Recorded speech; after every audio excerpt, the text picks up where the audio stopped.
Siwan railway station के पास एक पुराने टूटे कमरे में रहती थी जैनब। गलियों से आती ट्रेन की सीटी, रात में चलने वाली मालगाड़ी और स्टेशन की हल्की रोशनी, यही उसकी दुनिया थी। बहुत गरीब थी, लेकिन दिल इतना साफ कि हर कोई दुआ दे, हर नमाज समय पर, हर बात में अल्हम्दुलिल्लाह, और हर रात ईशा के बाद तिलावत। लेकिन उसे नहीं पता था, उसे देखने वाला कोई इंसान नहीं बल्कि एक जिन्नात था।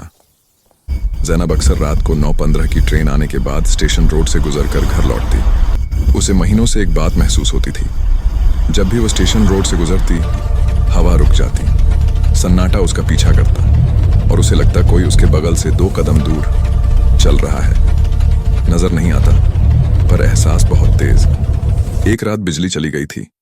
जैनब पुलिया के पास पहुंची तो अचानक हवा ठंडी हो गई और पहल एक नर्म आवाज आई, डरने की जरूरत नहीं, मैं हूं तेरे साथ। जैनब ने पलट कर देखा, कोई नहीं। आवाज दोबारा आई, अगर बुरा होता तो तेरी हर तिलावत मुझे जला देती। जैनब सन्न रह गई। अगली रात वही आवाज आई, मैं सिवान स्टेशन की सड़क का रक्षक हूं, मैंने तुझे बचपन से देखा है। तेरी नमाज, तेरी सादगी, तेरी आंखों की मासूमियत मुझे तेरे करीब खींच लाती है।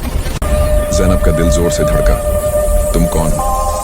आवाज टूटी, मैं जिन्नात में से हूं। उस रात आवाज बोली, जैनब, तुझ जैसा पाक दिल मैंने कभी नहीं देखा, मुझे तुझसे मोहब्बत हो गई। जैनब डर और हैरानी में भर गई, मैं इंसान हूं और तू?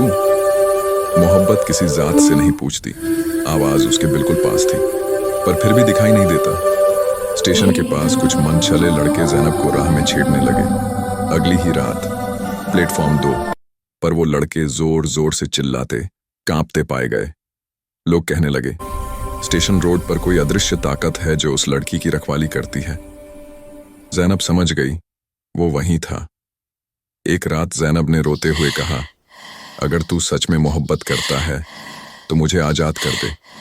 मेरी जिंदगी अल्लाह की है, मैं उस रास्ते पर किसी का साया नहीं चाहती।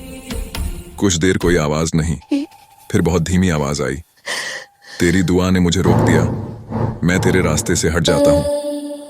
अचानक हवा तेज चली, फिर जैसे कोई रेलवे ट्रैक के ऊपर से गुजर गया, लेकिन दिखाई नहीं दिया। आवाज आखिरी बार आई, जब डर लगे तुझी से निकलने वाली एक दुआ मुझे वापस बुला लेगी। और फिर हमेशा के लिए चुप्पी। लोग कहते हैं रात को बजे के बाद सीवान रेलवे स्टेशन रोड पर एक ठंडी हवा चलती है और एक अदृश्य साया किसी के साथ चलता है। जैनब शायद बदल गई, लेकिन वो जिन्न आज भी उसकी हिफाजत करता है। आप सीवान में कहाँ रहते हो? कमेंट करके बताना। और दोस्तों, सब्सक्राइब कर लो, वरना अगला पार्ट इतना डार्क होगा कि आप मिस नहीं करना चाहोगे।